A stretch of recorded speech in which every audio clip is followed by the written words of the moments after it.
What's up, everybody? I'm David Hain. Welcome to episode 241 of the A to D from Addict to Disciple podcast. If you like this episode, please like, subscribe, follow, and share the link with your friends. If you'd like to get our curriculum, you can get the paperback or ebook of From Ashes to Destiny on Amazon. Today's episode is number 241 of the A to D from Addict to Disciple podcast, and it's entitled Diary of an Addict. And yes, it's the next of the Wacky Wednesdays as we go through the chapters of the From Ashes to Destiny curriculum. And this is the first story from chapter 3 of phase 2, which is entitled The Heart That Yearns for Peace. And specifically, this is dealing with Goo's diary on the walls of the abando. Goo being the name of the guy who wrote his messages on the walls of an abando with a magic marker with a koki for others to read. So here it goes. In the Kensington section of Philadelphia, the following words are written on the wall of an abandoned home on Sterner Street. Diary of an Addict. Salvation. October 6, 2004, 3:29 p.m. Last high. Going to detox. Fixing my life and my health. I leave my addiction and old self here. It does feel good to be clean. You just have to get used to it. Whoever reads this, be safe. Think about it. Remember when we were young, innocent, and happy? What happened? Goo, age 22. Then on March 17th, 2005 at 4:35, Goo wrote, if only we chased recovery like we chased that high. Still struggling to stay clean, and I'm still bleeping up. I need help before it's too late. Heroin got me Hep C already, so basically I'm going to have a slow and painful death. Heroin also killed my friend and ruined many things for me, but I still do it. Why? Signed Goo, age 22. And finally, some of us will make it. Will I be one of the few? I have tasted sobriety, and it does taste great. If you pray, please pray for me. I'll be praying for those of you who enter this abandon. Peace, Goo. Hopefully I won't be here for another entry. So that was the diary that I found on one of the abandoned homes that I used to do outreach in as I spent my time working in outreach down in the Kensington section of Philadelphia. And unfortunately, Goo wasn't there for another entry, but not because he got out, but because he overdosed. And it really touched me deeply when he passed. So in honor of him and in memory of our friendship, I included that in the curriculum. And I hope it reaches out to all of you because I know that would be his wish as he expressed on his diary on the walls. So here's our discussion points. Number 1, are you ready to quit? Can you say, as Goo said, this is my last high? Can you leave your old self behind? Number 2, how long have you been clean or sober before? How did it taste? Did it taste good, as Goo wrote on his first entry? Or did it taste great or amazing, as Goo wrote on his last entry? Do you remember how it feels, how awesome it feels when your head is clear and your body is getting stronger because you're clean and sober? Number 3, can you remember when you were young, innocent, and happy? That was Goo's question. And he said, what happened?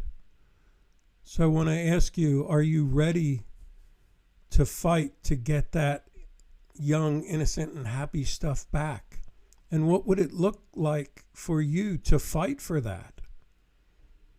Would it be part of the question that Goo asked when he said, are you chasing your recovery like you chased your first high or your second or third or thousandth high? What would you do to chase recovery like that?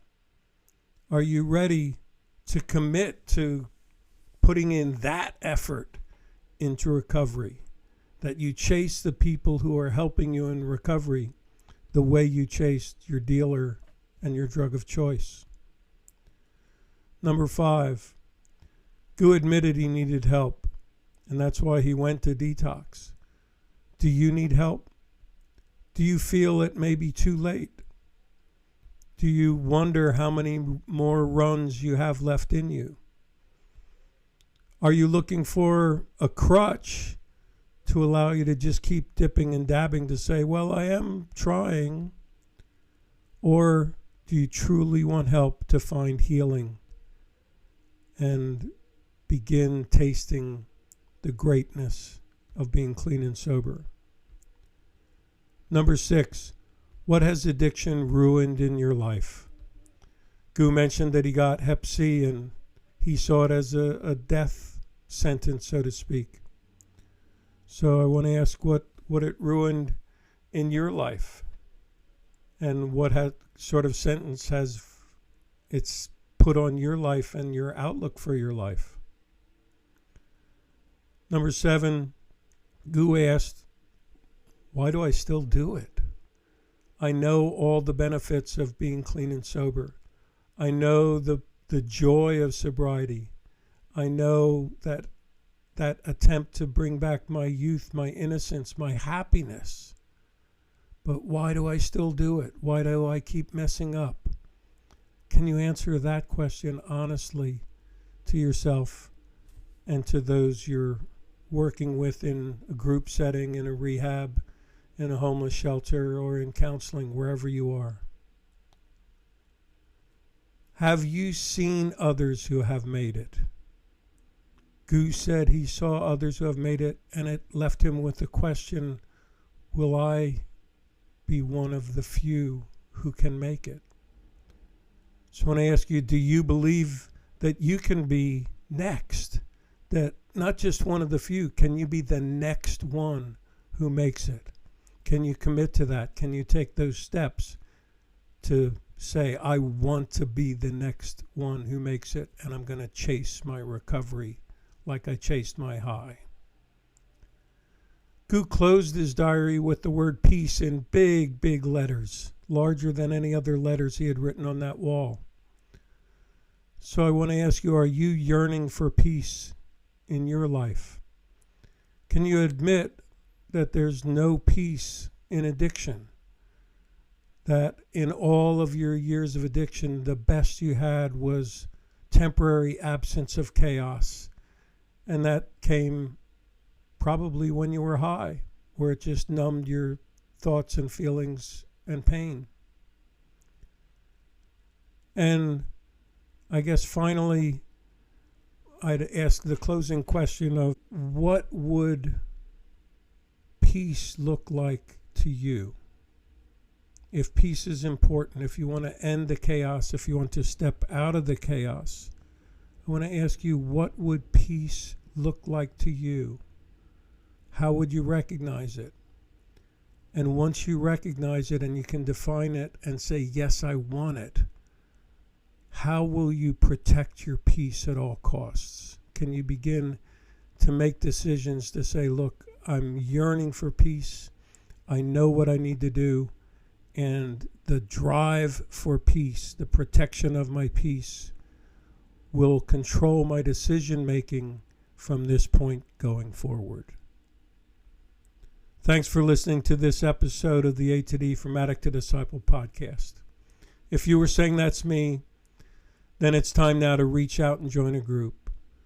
You can message me on the link in this podcast or by email at davidfromat2d@gmail.com, or go to my website, www.froma2d.org, and click on the contact page.